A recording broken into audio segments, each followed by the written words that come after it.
Voilà, grand rendez-vous d'actualité, libre débat, magazine Nabino na lingala courant au bolingaka mingi boko zelango penza na banda kotopesi bino mbote de partout bozali kozwa biso na mikili ya bapaya ba congolais à diaspora sur YouTube to sengi bino bo s'abonner massivement na chaîne Nabino CML13 télévision.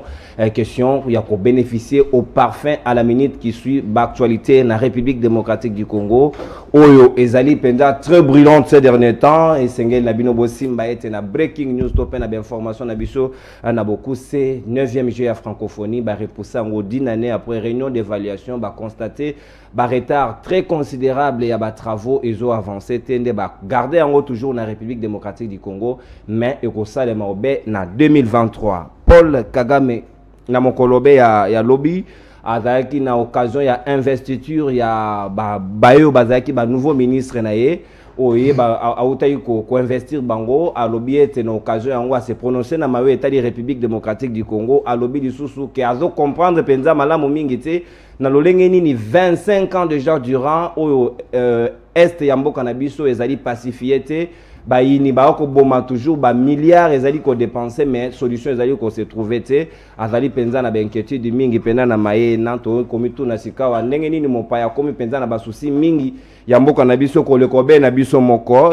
bo sengeli pe boye ba na mokili Afrika toujours 30 ans de prison ferme ezali requis pour le ministère public na mayo etali assassinat à Thomas Sankara pour na Blaise Compaoré na 10 autres collaborateurs na ye o bango ba retenir bango pe ba considérer bango lokola ba commanditaire ya assassinat à Thomas Sankara ministère public esengi ba condamner bango de 30 ans de prison pour assassiner na to kolande la dossier en de très près parce que Thomas Sankara a quand même une grande figure africaine tozali obe na ba invité na ngai tout autour ya plateau to kolobela si jo ezali très brillant na République démocratique du Congo coup d'état manqué est-ce que vrai faux coup d'état na lolenge kanenga ko sa de manane sengela qui a communiqué sengela qui la présidence de la République porte-parole ya président de la République ne a communiqué topé et sengela qui armée communiqué si réellement coup d'état yango ezala qui penza en gestation ndenge et ba rumeur et ko tambola mais information ezali peniete parce que la communication il y a Tarsis lobby il y a Zali porte-parole, il y a président de la République, Tarsis Kassongo, à lobby, au bendis sérieux, et Zali ko pesé au bien l'icolo, il y a Fantomas François Beya, au Azaï, conseiller spécial en matière de sécurité, il y a président de la République, Tokobet Obe Masolo, Tokobet Apé Tour, Naïtour, répond à quoi il été état de siège, est-ce que Bandi ko lia sika ba député national, ba député provinciaux, parce que ba komi ko kange, masoko critiquer kaka état de siège, ba kangyo ne frakata kuna ba kolimbi saote, ba ko lia yomba la moko, le cas ya député Josué Mafula mokolo ya lobby déjà ba ko jugé en flagrance kuna na auditorat militaire ba invité ba nangana déjà tout autour ya plateau to na maître Jano Lopepe ya FCC ya Joseph Kabila na biso longo maître Jano mbote na yo mbote na onde konono et matono mingi na invitation no lisusu na PCP ba ko débattre na mbote surtout na baimbo ka nyoso bazako na biso partout parce que we chaîne na bino au CML13 ils allaient parmi la chaîne au bazar qu'on a un auto nyoso donc à chaque fois tous les gars na plateau na bino awa toujours comment suggestion ou bien peut-être proposition ya baimbo ka au bazar qu'on a kabiso chaque jour le lengini zako le kapona kolobela mboka na biso Congo.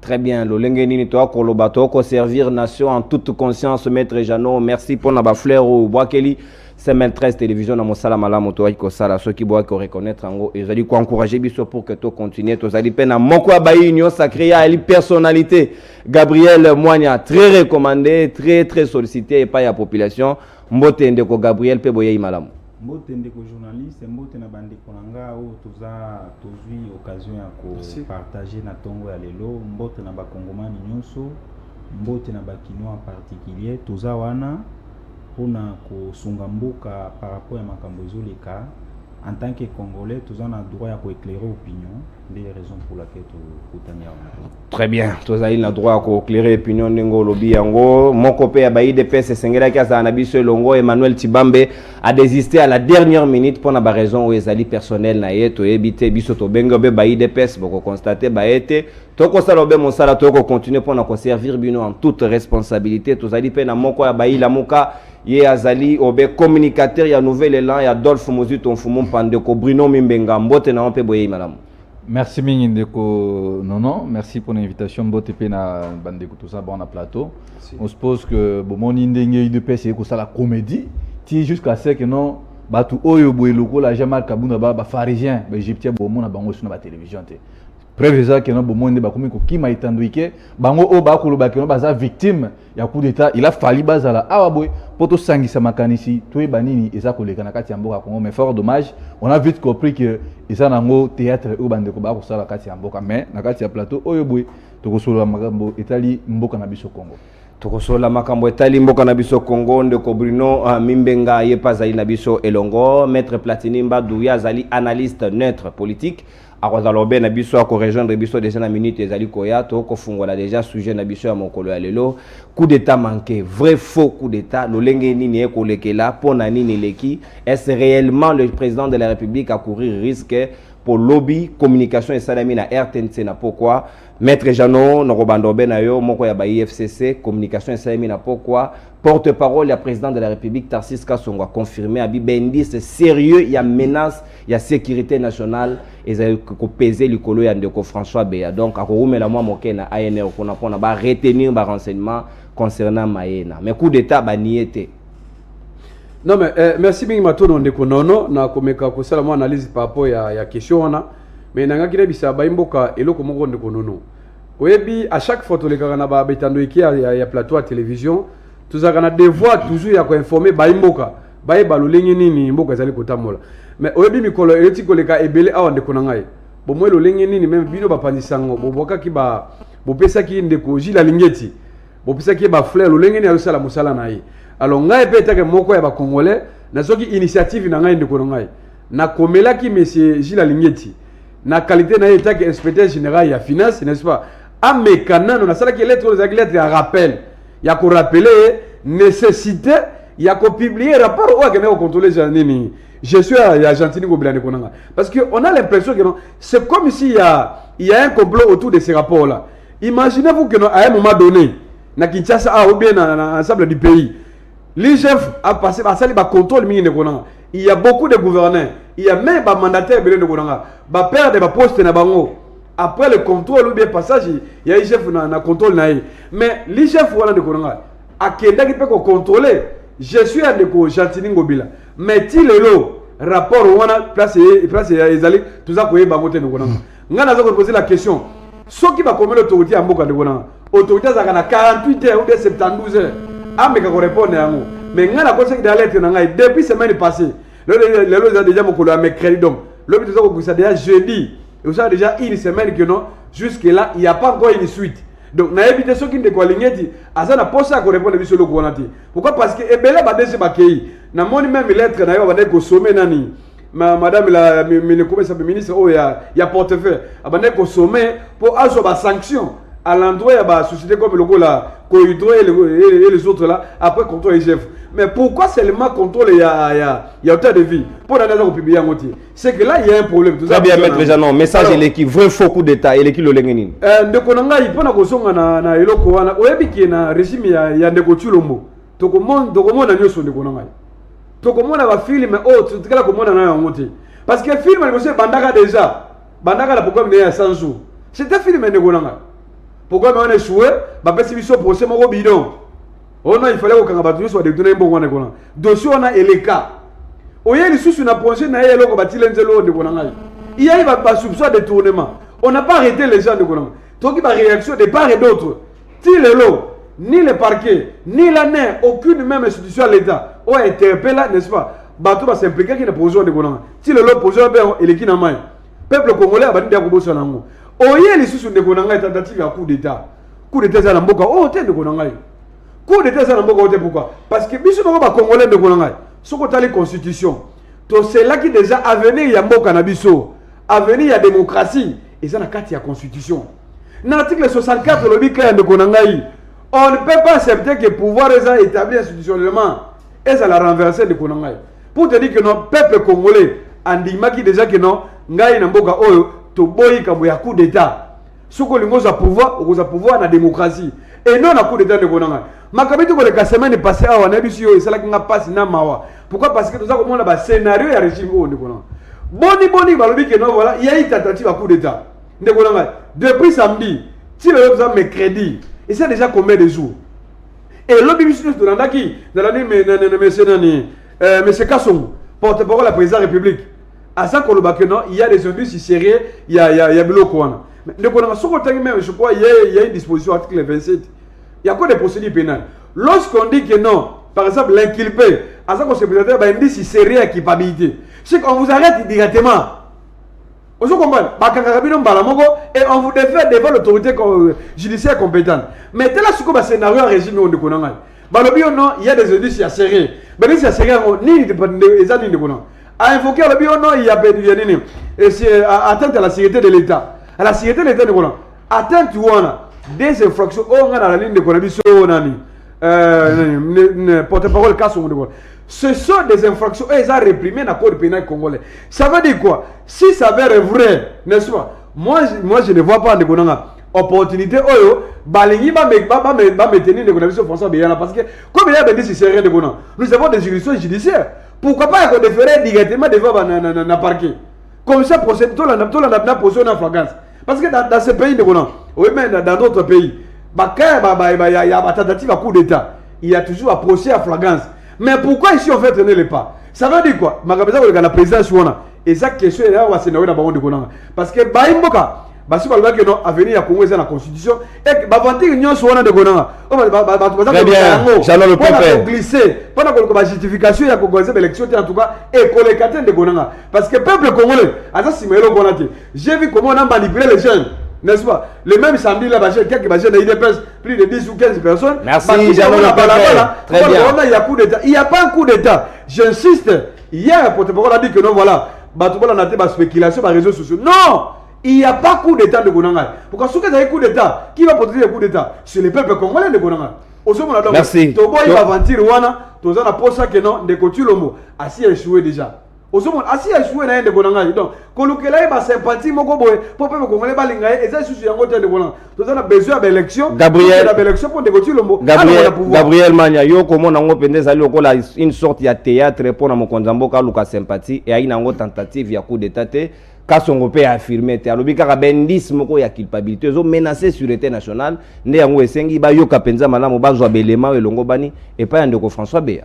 Merci beaucoup. Naza kozongisa ndeko nanga mwa moke na sima po na koyebisa ye que c'est trop dire ce qui a lobby que chef de l'État a échoué, c'est trop dur parce que le mandat est encore en cours. Vous savez un peu les miracles est possible, miracle. Ça, oui. Donc non, écoutez, il faut pas s'étonner. Donc mandat est en cours. En tout cas, na koki koloba makambo ya échec était pour le moment. Na ye na problème ya coup d'état ndingozo loba coup d'état. En tant que Congolais, on est scientifique. En tant que patriote, en tout cas, nous devons apprendre à dire la vérité devant l'opinion nationale et internationale. Ce qu'on vérité on est nini? On peut voir dans le droit militaire. Lorsqu'on parle des coups d'État, on sait quand même calculer des circonstances où il y a tentative de coup d'État ou bien coup d'État et Zalaki. Mais le grand sérieux problème que moi je vois pour le moment, je m'excuse, le grand sérieux problème où on a le chaque jour que notre président de la République, chaque jour dans le Bakawa, c'est même les cas qui n'ont pas le Baké, chef Waza aidé, chef Waza bien entouré. Batu bazana chef de l'État baza kosungaye te pe bazo lingaye te. Pourquoi bazo lingaye te? Tala kaka eloko uti oleka. C'était le samedi si je me trompe pas. Ouais, le nouvel ya coup d'état et l'Obama qui coup d'état linga qui esalema. Ba soupçon. En tant que technicien, je ne pouvais pas koloba nyonso awate. Na koloba nyonso awate mais nazo loba o eza ya mutuya pona mboka Congo.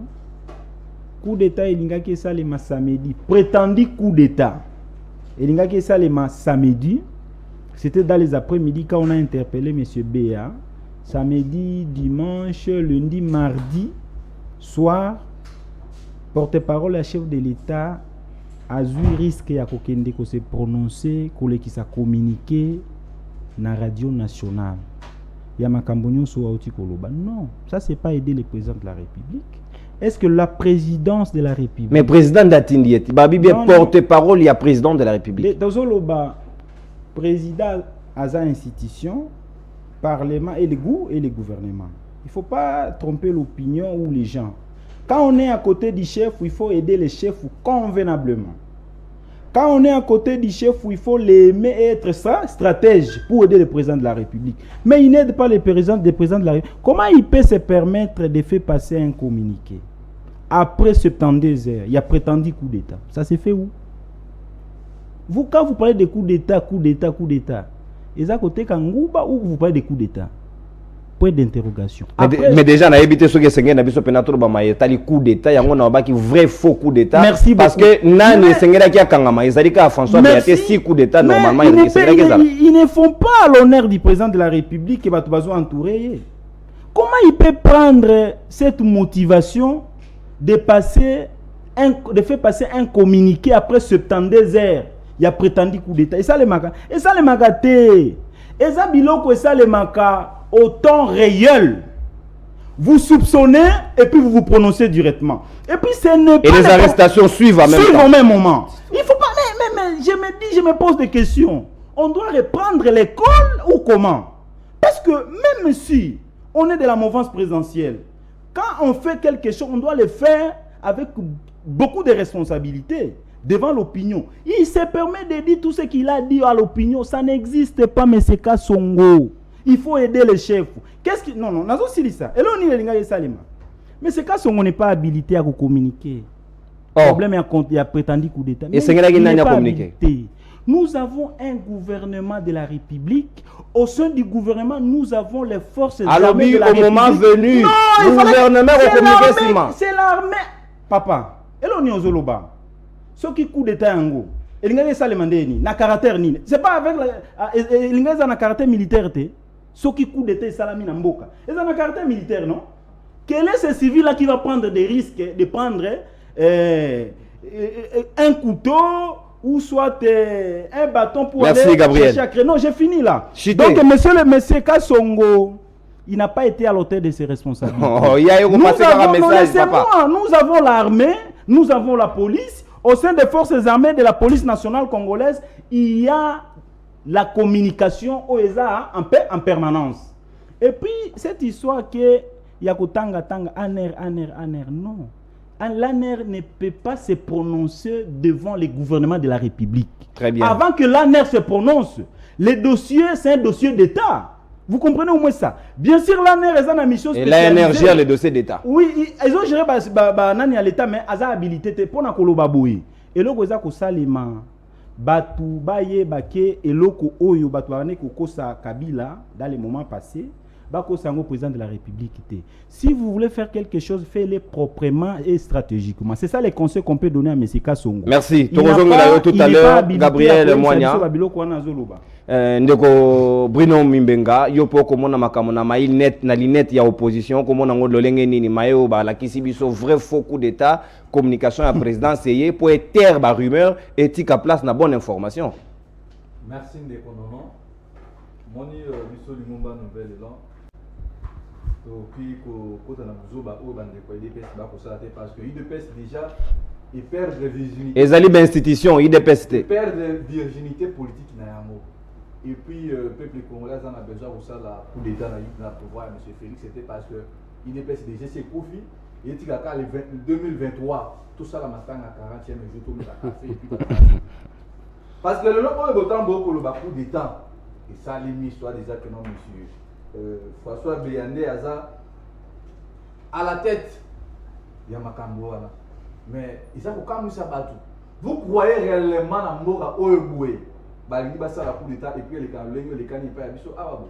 Vous avez mon que non. À l'époque même Joseph Kabila.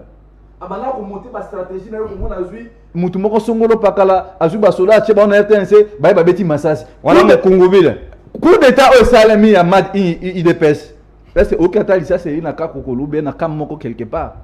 C'est faux. Ozoma na place o bonde ko journaliste makambo o le kani ya François Béa. Et ça juste même comédien le kani na makambo Jean-Marc Kaboun. Bazo même ma peuple na diversion. bakotalisa peuple bamema peuple na lolenge ya mabe ke non tel événement moko elekani bo or na se makambo minene ekosala nini elinga se préparer makambo yango eza nini balkanisation ya mboka na biso Congo oyo eza d'ici lelo toza le 9 nini conférence ekozala na Bruxelles le 17 arabo. Voilà le vrai problème parce que lelo on n'en parle plus dans la chaîne de télévision makambo ezo le 17 arabo. Aucun leader politique à se prononcer parce que moi quand on a mis à danger ambassadeur à l'Union européenne déjà fixé nazo yandeko journaliste makambo ya ndeko François Beya conseiller en matière de sécurité à monsieur Félix ils ont même makambo ezaki à Jean-Marc Kaboun on reproche quoi à monsieur François Beya ils ont makambo ya guerre ya ba minéraire ya nini ya uranium il semblerait que monsieur François Beya a autorisé qui sortir à uranium plus de 140 véhicules et qui na Iran et qui na Corée du Nord. Tant que les Américains ba moni eloko wana ne ba ko sommet monsieur Félix.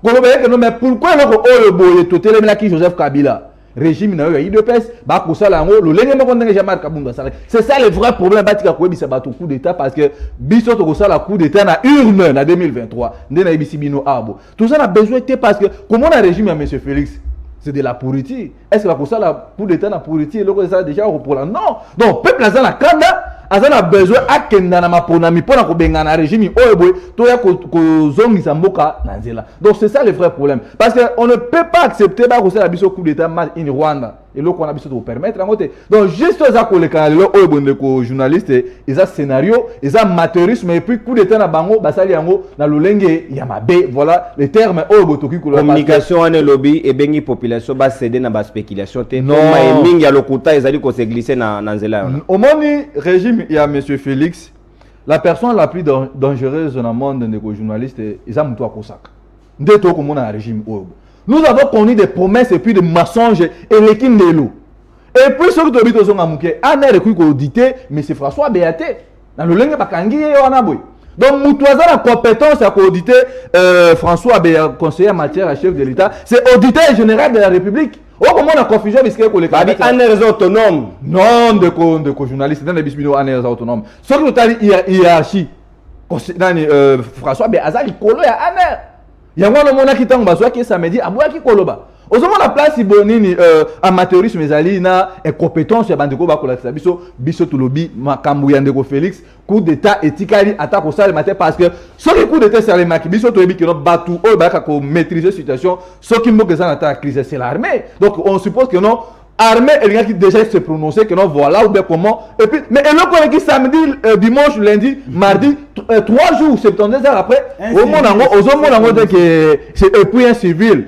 C'est ça communiquer c'est une communication de crise communication raté quelque part sur du kolobela donc nyoso bandeko ba ko sala awabu yango no monaki Peter Pan waza moko ya ba américain ako ba kono biso ba américain to monaki déjà coup d'état wana yango to saki nini to kangase eza lokuta mais quelque part quelques heures après o kolanda allemand moko akoloba awa kenon il n'y a pas eu tentative de coup d'état ozomo na place nuance ezali donc ba américain ba na guerre na bango ya ba minerai quelque part ba coréen ba russe ba iranien ne ba koué la Congo yango no moni crise o très bien Bruno donc dans les jours à venir de kononon de na bisibino awabwe nous nouvelles là nous gardons encore notre virginité politique par rapport à IDPS c'est perdre déjà virginité politique nango et loko tikali na 2023 to zwa IDPS to kena ko mela matanga to sala to mela café parce que nazo mona te et loko ba ko sala coup d'état na pouvoir ya monsieur Félix donc atika ko luka ba échappatoire.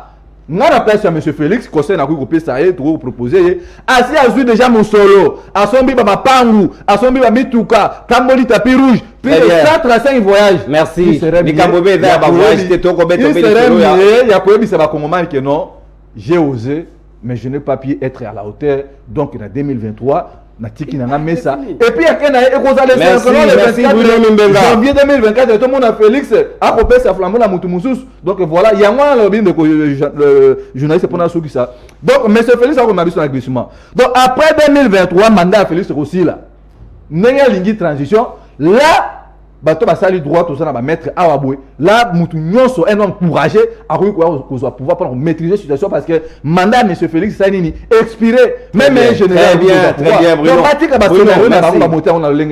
très bien yo wana eza makanisi na yo tozali pe na maître Mbadu ka ndenge na lobaki na bino awa na entrée azwa ko be moi retard moke auti ko rejoindre biso to ko beto beli solo komi ba komo benga ngo vrai faux coup d'état nani alingi asala coup d'état militaire akangami te policier akangami te civil kaka moko babi indice sérieux au pesé en termes de menace à sécurité nationale nde yango François Béazali na ba géol ya aner yo poko mona makamango lolenge wana maître Mbadu omoni obenginga maître na maître ya sport maître avocat na ndenge na biso osala musala to travail ka mingi na ba preuve ce qui preuve ezali te na kolba makambo te na tangi molobeli ya chef de l'état lobima mokie mais a informé te a apaisé seulement mais il a là où j'ai retenu il a dit que aner azo sala musala sala ka mingi na kobata ma to zala kimia to zala boye coup d'état ou pas coup d'état to ko se prononcer na yango sikoyo te to sala nde boye to senga na gouvernement na biso a informé biso suffisamment parce que eza nango secrété eza peli kama ko bomba te c'est vrai na droit to bakaba na phase moko ya enquête na phase ya enquête eza un peu secrète mais ba informer biso utilement et au moment opportun ou à temps réel pour permettre biso to spéculer te parce que si tu as une information T, muta okanisa ndenge na ye oyebi congolais ndenge za congolais ko za ibi kamu de 1 à 2 marqué beti solo de 1 à 10 wana nous ils ont créé psychose na population ils ont créé peu insécurité na population ndé yango ba bengi spéculation na communiquer wana voilà mais tozo senga na gouvernement a informé qu'est-ce qui se passe au juste c'est vrai tozo na phase secrète mais moi information ça passé et ça au sommet de l'état mais on a repris la population tant qu'elle n'est belé té ce qui est ça na boka justice ça musala na yango maintenant on est na mo na TV ya komona que na mutu moko avanda tshelo boko boya longo ba sapatu na ye wande ezali dignité au moins na mboka oyo to ça na protection ya valeur té mutu akoza sali mabe mais constitution article 17 ezali kolobake mutu so ezali présumé innocent et ça la constitution article 17 in fine. Mais muto a présumé innocent. Mais binomo avocat ba lobby ben indice très sérieux ezali ko peser likolo. Peu importe qu'il y ait des indices sérieux ou qui soit attrapés à flagrant délit, mais c'est au juge d'en déterminer la décision. Donc ça revient au juge de donner la décision finale que celui-ci est coupable et l'autre là ne l'est pas. Ce n'est pas à nous de le dire, c'est au juge. Et monsieur va la mettre en bas. Ce n'est pas à nous ya kolobayango, ezali ya juge ne mutu fa lobayango bisoté. Ce qu'on appelle on a moins la population c'est une spéculation. C'est vrai que tu as pas raison à spéculer parce que gouvernement a biso mboka et ça peut faire information té. Maintenant biso na biso toujours bimisara makam toujours bimisara makam. Oh ça risque pour la population. Ya on a ko senga boy.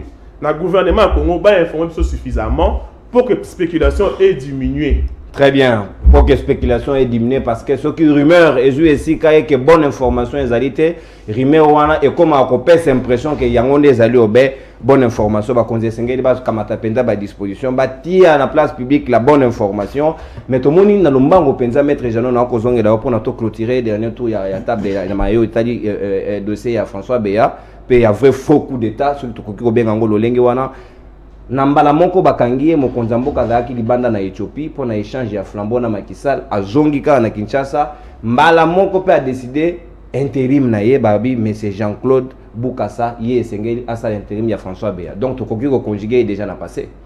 Non mais d'abord merci beaucoup ndeko na nono il faut avant na répondre à ndeko ya Boukassa wana na meka ko songa place na confrère tout ko lobelo comme par rapport à métalli enquête. Au moni que ana eza service mo intelligence. Aujourd'hui, jusqu'à présent, tout ce que les groupes armés vont continuer à coopérer dans l'Est et en Boka.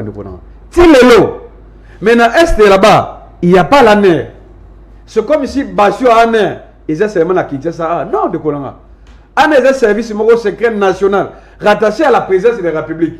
Ça veut dire qu'on a besoin même d'ANER, même dans les villages, il faut baser ANER et Basala. Mais ce qu'on place, c'est d'accord dans les Konanga. Lorsqu'il a évoqué le cas d'enquête, au moment lorsqu'il dit que non, voilà, il est dans le banquette, il faut dire que non, moi, taille à la fin, ma clôture. Non, de quoi. Lorsque les gens bâtis ma boque, bakangi déjà François Béa, ça veut dire quoi? Donc, en amont déjà, on est déjà suffisamment informé. À ça, déjà, on a des éléments. C'est comme ça qu'il a passé dans l'opération. Donc et ça suite à non basi bakangi d'abord il faut d'abord encore détenir na baloko aner wana jusqu'à ce que l'année va continuer l'enquête. Non, ça la gardé on a été et ça la gardé on a été aner déjà ça qui était bien avant. Dès que ça la formation déjà si 100%, c'est OK à kangi à déférer devant l'autorité judiciaire. C'est comme ça. Il y a kolba que non, ba baisser d'abord autant après aussi ça les a gardé on a été et ça ne on a été. C'est pour cette raison que non, moi je dis à la population, il ne faut pas qu'on l'anda, n'est-ce pas, communiquer à M. Winani, pourquoi? Parce qu'ils ont communiqué, ils ont communiqué de Gonangaï. Ils ont communiqué, c'est la présence qui communique, et non le gouvernement. Et pourtant, il y a un gouvernement. Notre ami ici, il a fait l'issue même à oui, l'armée aujourd'hui, l'armée congolaise fait ADC, il y a un porte-parole. Si réellement, que tentative à coup de Zalaki. Mais pourquoi on n'a pas associé les militaires? Parce qu'il y a aussi même des MEP est là. Pourquoi des MEP on ne parle pas des MEP? Parce que des MEP ne peuvent pas payer des MEP. Et ça service pourquoi il y a l'enseignement militaire. C'est clair. Mais pourquoi on n'a pas associé des MEP? C'est pas la même. Non, aujourd'hui, il faut le bac non. Ndeko François Beya, à sa victime, n'est-ce pas? Il y a entourage bateau à la carte, il y a Ndeko Tilo Mouana. Pourquoi? Parce que Mikolo Eleki, tout à l'heure, l'article belé, n'a-t-il même un article Wana. Et la question que non, conflit entre Ndeko François Beya, n'a pas de Goloko là, comment il s'appelle, Ndeko Nabisonan. Fortnite Bissele là. Bissele là, Wana. Namba, c'était même comme on a un ancien président, c'est Ndeko Kone, Nanga. Makameta, les baminérés, n'a Itour, Ndeko. Tout le monde qui article est belé. C'est ça. Au moment. Donc, les lois, qu'on nous a remplacé. De François Beya, c'était déjà préparé de Gonanga. C'est une manière de faire partie à éliminer bateau. C'est comme ça, on crée toujours ma spéculation. Des motifs pour les donc, intérim, on est dessiné, mais c'est Jean-Claude Boukassa, et ça dit pour éliminer François Beya. C'est pour les mettre, c'est pour les carter. On ne veut plus de lui, c'est ça. Il fallait chercher des stratégies. Alors, par quel miracle il fallait qu'on carter de François Beya? Il fallait qu'on crée le bloc en Wana. Parce que si réellement il y avait coup d'état de Gonanga, 72 heures, c'est beaucoup. 72 heures, c'est beaucoup. Tout ça, comment on appelle ça? Institution judiciaire militaire. Auditeur général et Zawana. Et c'est pour qu'on a un bateau, Bazawana, ou Bazana, cité par exemple. Na 4 ça prendra combien de temps? Ça prendra combien de temps? Donc aujourd'hui, remplacement, il y a nommé, c'est Jean-Claude Boukassa. Pour la poste, il y a de Gobé, c'était déjà préparé. C'est une manière, il y a qu'on écarter, il y a qu'on tirer, il y a qu'on tirer le moana. Et c'est que moi, j'ai lu de Gonanga pour la ressource qui ça. Oui, mais qu'il y a Jean-Claude Wana. Je ne connais pas son CV. Est-ce qu'il a l'expérience? Le secteur est un était que conseil spécial en matière de sécurité. À ça, là, on a l'expérience, il y a des années. C'est ça aussi le problème. Parce qu'aujourd'hui, on m'a dit que tu as joué pour l'année parce que avec ma masse de réunion sur la poteau, il y a des côtés de l'institution, les lois, il y a aussi comment marcher. Ça bloqué. Mais il y a des expérience. Passer dans les alignes. À ça la place, il y a une déconnance. Merci, maître Jean Lopez. Complot pour nous écarter de François Beya. C'est déjà arrivé. Et c'est ça même stratégie de Gotilomo. C'est ça, c'était une manière de Gonanga. Parce que la logique, c'est ça. Parce qu'au début, même la toile DG, il y a Aner Wana, Adem Wana, il y a toujours des problèmes de Gonanga. Aujourd'hui, la carte de la sécurité, donc, aujourd'hui, il y a un problème. Il est parti et que moi, je demanderai à M. Oyaïwana, il faut que je fasse Naïe. Il faut que je maître Jean Lopez.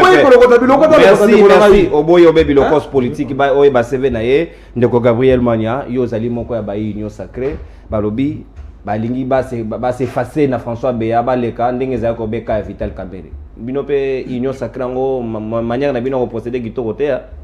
Ndeko, Kolati Sanga et Kotia Union Sacrée na kati ya non mais de causer vous Union Sacrée ouais nazo nandimi na de Gonanga naza monsieur vous voulez mettre Jean Tikaya Loba naza na kati ya Union Sacrée mais pas pour na ba injustice mais pour na justice c'est pour justice ndé ezalaka bénéfique pour na donc yo boko wangana parce que non Union Sacrée va jouer s'il vous plaît maître s'il vous plaît Tikaya évoluer et votre apaisement alors c'est un peu ça. Na makambo nyonso eza koloba maawa na politique ou na kati ya entourage eloko ezalaka ya motuya mpona koentourer chef eloko ya liboso eza expertise eloko ya mibale eza loyauté eloko ya misato eza stratégie. Il faut avoir des stratèges autour du chef baza ndete kozanga stratégie nde yango wana ndeko Kasongo, il a pris des risques et qui s'est communiqué au Yezate. Est-ce que M. Kasongo peut communiquer aux gens pour alobake ezana ba indice ya makasi ya capacité qui pèse sur M. Beya? Il n'est pas habilité. il n'est pas la justice. Dans ce cas, Nengue a lobby bongo. Donc cela veut dire nous demandons que M. François soit transféré à la justice. Et s'il a dépassé délai à 48 heures, à lobby procédure ezali ANR a koki ko la procureur pour senga parce que information azali nango bosenga nanu kokité. Mais non, écoutez, on prétend être dans un état de droit. Un pays étant de droit. C'est faux, archi faux. Quand on manque des stratèges autour du chef, cela veut dire qu'il y a un grand sérieux problème. On ne peut pas parler des coups d'État. Le coup landing est Kolobama Awa. Les coups d'État est une option militaire. En dehors option militaire, et là, donc les dossiers, les renseignements internes reviennent à l'ANR en tant que service spécialisé. Mais l'action, c'est l'armée, la force armée de la République. Au sein de l'armée, il y a les coups militaires. ANR est anticipé. ANR est anticipé l'information parce que ce que les confrères viennent de nous dire, c'est pour vous dire aux gens qui nous gouvernent que nous sommes responsables. On a eu quand même le temps de passer par le banc de l'école. Et puis, nous sommes des ayants droit parce qu'on est congolais. Information de Koka Songazo Lekissa, il faut les étrangers, mais pas nous, les ayants droit. Oh. Nous avons, mais je vous dis franchement, il faut passer de telles informations. Mais le confrère vient de dire ici que Alekissi communiquait, mais il a donné un message d'apaisement. On va s'apaiser en vertu de quoi? Est-ce que nous avons un problème d'apaisement? Président Zali Malam, Zali Kimia, sécurité Zali. Alors, vous voyez ça? C'est l'armée qui devait nous confirmer ça. C'est l'armée. Armée de l'Iga les cas. Et votre apaisement. C'est à l'armée. Mais ces cas sont confond même l'armée. Hein? Il est au-dessus de l'armée. Mais ces cas sont où? Armée de l'Iga que la situation elle est sous contrôle. Calmez-vous. Maloba on a ici à lobby on a communiqué. Na communiqué l'Obama. Alors, si comment on peut être fragile jusqu'à ce niveau? On ne peut pas relever quand même ce pays. Merci, dans un pays là où Gabriel. Les gens gagnent des diplômes chaque jour. Nous allons à l'université chaque jour, pas jusqu'à ce niveau. Merci ici. Gabriel. Alors, nous demandons ceci. Chité. Réellement, c'est trop sérieux. Le pays a un sérieux problème. Le chef de l'État doit se faire vraiment très bien entouré. Défaillance et ça comme on a un niveau yali yalikolo pour makambo bazo conseiller chef bato baza pembeni na ye bazo conseiller bien bako conseiller alors bien ils a réglé tous en a besoin un gouvernement et république est informé biso parce que tous en a droit à information et bisa biso nini elinga qui est ça et ça le réellement qu'on soit quand même informé pour makambo yazo loba oyo que pour lui, pour M. Kassongo, c'est comme si on ramasse les informations. Parce que Tozaki n'a biso kimia. Merci. Merci Gabriel. Maître Mbadou, avant que tous les Canadiens, deuxième sujet, dernier tour à table, après on rejoint un de Cobrino. Babi Mokonzi a protégé, a sécurisé bateau Badali Oben Ayete, le cas ya Kameri a qui sacrifié, le lot François Béayo Kolanda. Tu éviter prochain tour aux Aléanani. Oui, des journalistes. Pour nous reprocher quand il y a Fachi qui ils a caractérisé l'amateurisme au niveau que je ne peux pas expliquer. Non, parce que c'est dans son cabinet. Il faut. Maître Jeannot. Son cabinet. Ouais.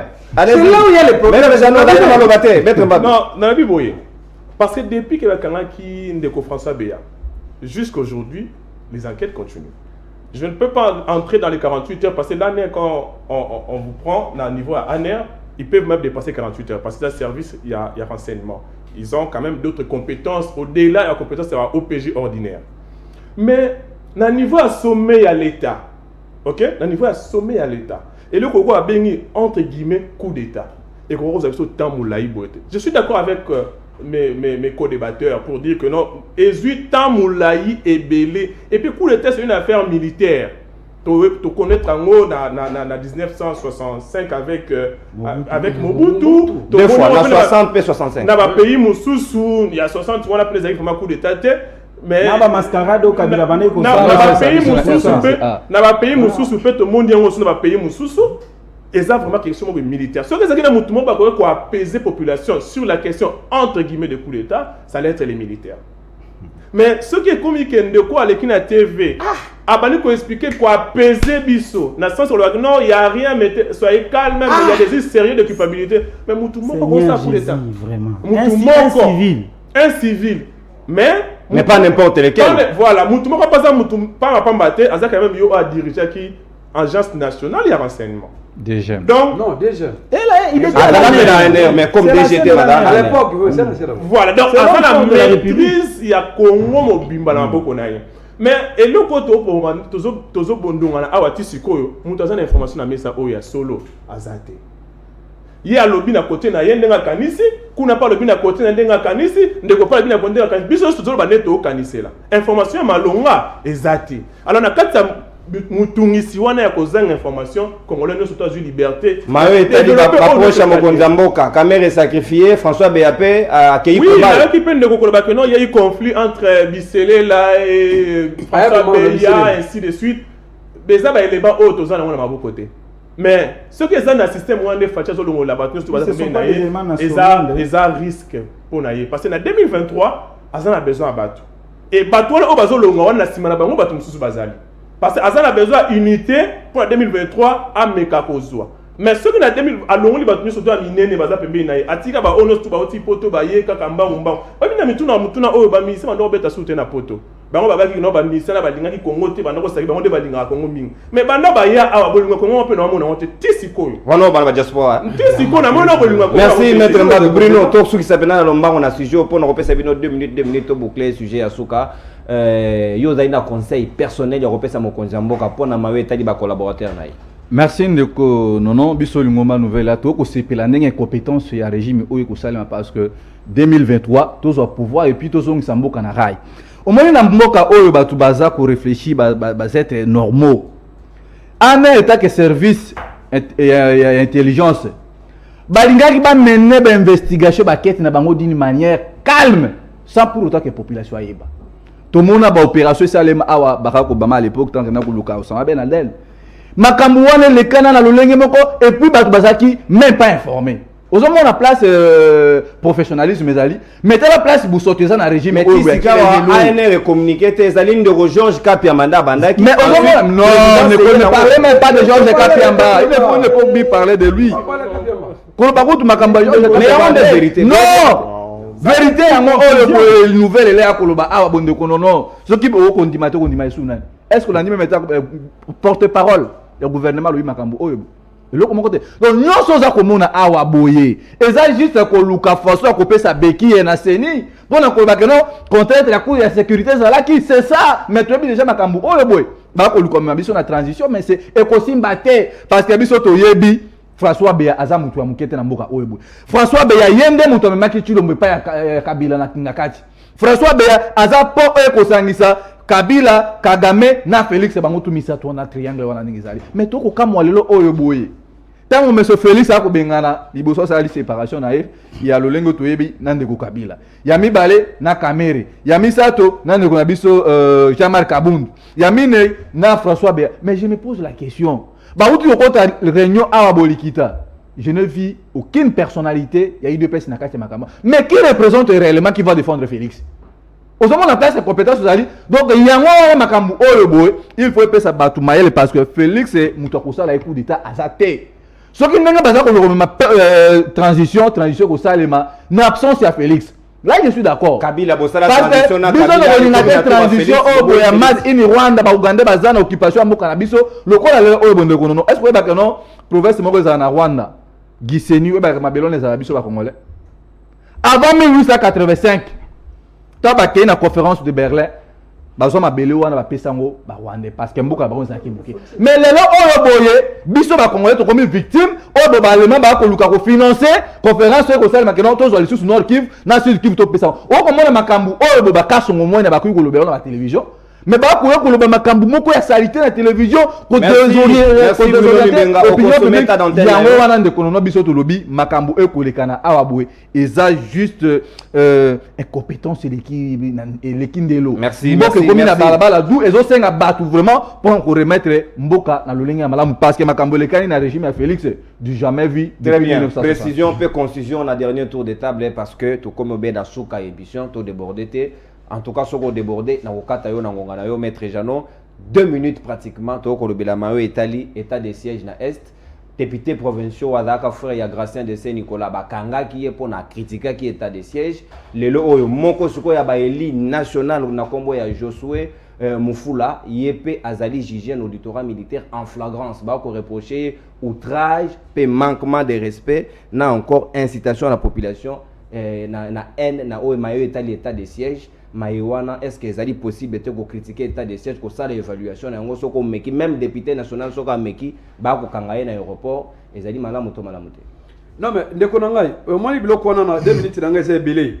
Nangina lo ba mamu ndeko biso manya tu ko ba face awa. Ndeko, au moins même si tu critiquer ni communication wana.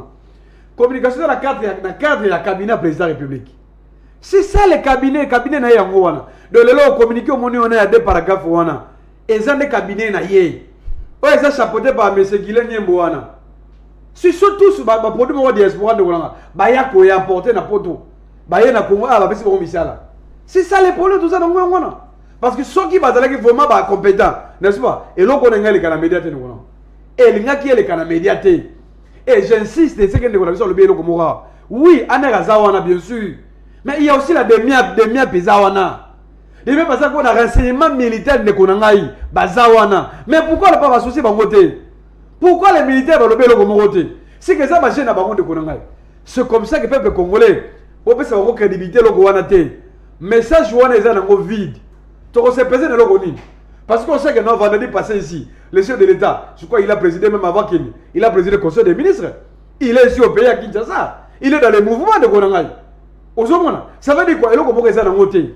Sur les stratégies, n'est-ce pas? Pour les guerres et à Palin, c'est là le problème. On a possédé à ma polonais, on a besoin d'une élection en 2023. Ma caméra, l'arrestation de Gonan de Gonan. Pourquoi? Parce que ceux qui étaient dans Goma, n'est-ce pas, dans la province, on a arrêté même à l'État national. Alors, c'est ce qu'on banalise. C'est bon, quand même, c'est ça. C'est ça le problème, parce que tout le monde a critiqué l'état de siège, on a échoué de Konangaï. Balengi va critiquer en côté. Balengi va critiquer en côté. Et moi je connais qui? C'est Félix Tshilombo de Konanga. Pourquoi à l'époque, lorsque Félix était à Poto, aux États-Unis, alors qu'on a déjà donné des injonctions, n'est-ce pas? Dans l'Assemblée nationale, état de siège, et Colomboate, Tim, Colonie, et bien c'est la solution. Or, aujourd'hui, on a la séparation du pouvoir. Il y a la présidence, il y a le parlement. Mais bon, il y a un président, il y a des décisions. Au comment d'ailleurs qu'on paie sa meeting, l'institution, c'est le parlement. C'est que le parlement, et comment la poche n'a de Konanga. On va dire que je comme la poche à Félix. Voilà pourquoi moi je dis ceci que non. La cour militaire locale, la cour d'appel militaire local mais de Konangaï, ça a compétence, il y a position de Kouanate. On se comprend parce que le député national a agité devant la cour de cassation. Même si à perdre, privilège de la punir, mais juridiction est compétente. Et c'est la cour de cassation. Donc, Batika est là de Konanga. Parce que ce qu'on reproche de lui là, et c'est dans le côté de Konanga. Merci, on va dire à la population. Moi j'ai suivi la vidéo. J'ai écouté ça. Est-ce qu'il y a incité par quoi Bidogona? Lorsqu'on dit que l'État essaie de jouer, il faut qu'on change de stratégie. Est-ce que là c'est un problème? Merci, maître. C'est déjà intimidation. Merci, et moi maître je demande à tous les députés nationaux, au bazar il y a des SDP de Golan, il ne faut pas se révolter à partir de Golan. Parce que les alagatés de Golan, merci, maître Jano. Au débordé de 2 secondes. Gabriel, Nalomba Mopenza, état de siège et comme il y a des députés. C'est trop regrettable ce qui député Aza na droit ya kosala musala na e clairement. Comment un gouverneur peut se permettre ou un auditeur peut se permettre de juger un député? Quand on parle de flagrance, c'était dire à quoi? Ce qui n'a lobby ndenge na zoloba awa communiquer à Kasongo et convaincre biso ba congolais té. C'est un péché.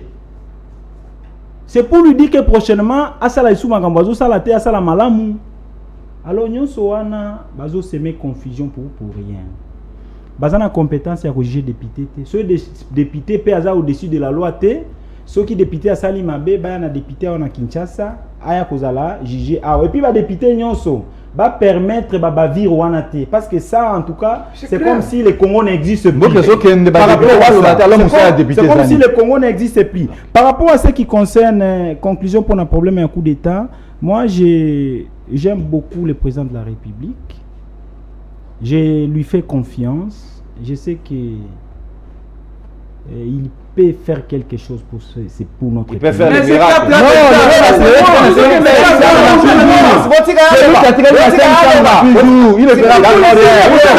S'il vous plaît, Jano, il peut faire quelque chose pour notre pays. Miracle, là, ça la miracle. Il peut faire quelque chose pour notre pays.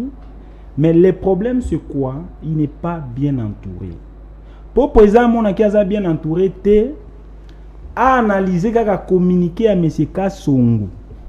C'est pour dire qu'il y a un problème au sommet de l'État. Non, le problème c'est lui-même. S'il vous plaît, maître. Tandis que lui, le patron de son cabinet. Il y a la séparation, j'ai fini, je chute. Non. Il y a ce qu'on dit la séparation du pouvoir. Au sein du pouvoir exécutif, le président de la République a chapeauté, nous avons le gouvernement de la République. Au sein du gouvernement, nous avons l'armée. Ils ont habilité à éclairer. Merci. Gabriel, on a déjà tout sécuritaire. C'est un peu ça. Chaque fois changer cabinet naïe. Merci. Merci. Maître Mbadou, s'il vous plaît, Odasuna Malobate. Ordre, s'il vous plaît, discipline na mesa. Maître Mbadou Malobana ngambo yo ma état de siège, ba député, ba pekisi bango ba loba soso maye na te. Na aucun côté ba texte parce que na mboko ba texte de loi qui toko. Il suffit que tout na ko appliquer. Mais dans le sens, il y a la moralité. Vous savez, les députés, leur topé ça va pouvoir, il y a siéger dans le Parlement, ils ont moins pifo. Na droite bien, on va comme les Léviathan, ils ont représenté même la immunité parlementaire. Oui. Mais tant qu'on est perdre Kayango, lorsque va comme à Kosomba Bango, Sombio na FCC ou na Union Sacrée, PC loko lié au kitisi valeur na yo. Le loi ko kanga bino loko abana parce que boza sous na valeur té, boza sous na respecté. Ba député boza député boza honorable. Honorable, tu dois être respecté. Mais aujourd'hui ba somba yo, tout le ba clair. Union sacrée et somba ba député. Aujourd'hui le bilan de l'Union sacrée sera partagé avec les gens qui sont venus qui ont quitté le FCC pour l'Union sacrée. Comment tu fais un contrat avec un monsieur? Tu rejoins son camp. Tu manges là-bas, tu as une voiture palissade jusqu'au jour où tu conduis, tu roules dedans, tu dis merci. Non, alors dit merci Fati parce que tu as quitté Koto. Maintenant, on va dire que critiquer place aux Olia. Ce qui va gagner parce que ça sous la valeur T. Alors il y a un lobby, que non, tu as une population qui base de palissade, on ça va pas. Na le va remettre. Base de palissade, bah que dans kuna parce que on va te qui valeur auto pesa qui va to tinda bango kuna ba te qui yango. Côté ba texte de loi, texte des alliés, dans limite gouverneur, il y a Nord Kivu. Il y a Nord Kivu. Ayebi texte un député national et judiciaire devant la Cour de cassation. Limite Ayebi Yango. Mais valeur des as sous-té, et on va comme la niveau. On continue papa. N'a pas tout c'est loko boy. Namboka oyo quand même opposition est nani a ça l'opposition. Parce que na moi silence bato ko fina matadi bala. Bato opposition parce que aujourd'hui c'est l'FCC qui est à l'opposition. Na lamuka. Attends-moi tweet. Attends-moi, il y a mes condoléances exactes. Non, toi, déjà, il y a eu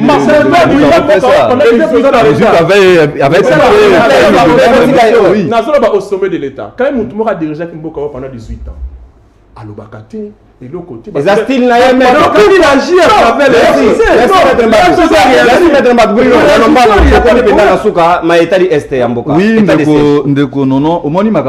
je me pose trop de questions. Je suppose que notre conseiller à M. Félix Azamutu Asali communication. Pourquoi qu'il faut permettre la communication ratée en négociation?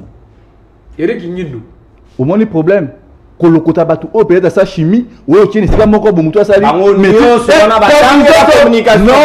ne crois pas Mutu Asali communication comme dit Mabuso Banengwana. Biso tout ça communication à l'université. Mais t'as ma caméra collègue à la présidence. Il y a un problème là, ta chimie. Nous doit ça la chimie, la zone, comme c'est médecin. Ou ça médecin va tindre dans l'agriculture. C'est ça la confusion dans le régime à tirer les genoux. Au moins, le long bouton toko ba makambo état de siège. C'est du fiasco dans le bacango de l'autre fois. Qu'état de siège au kobo tambuma malamuté.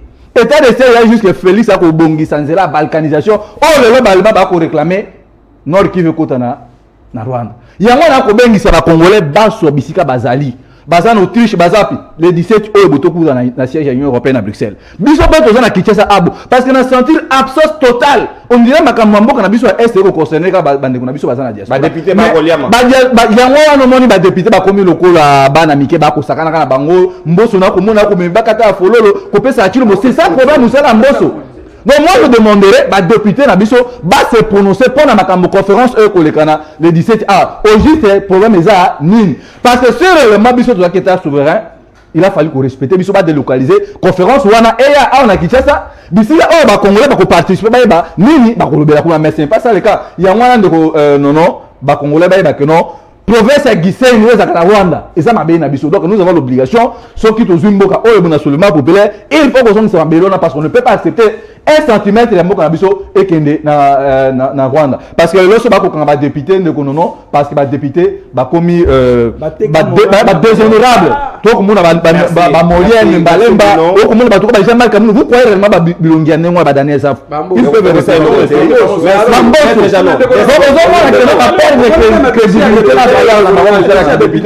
même notion ya flagrance ils ont respecté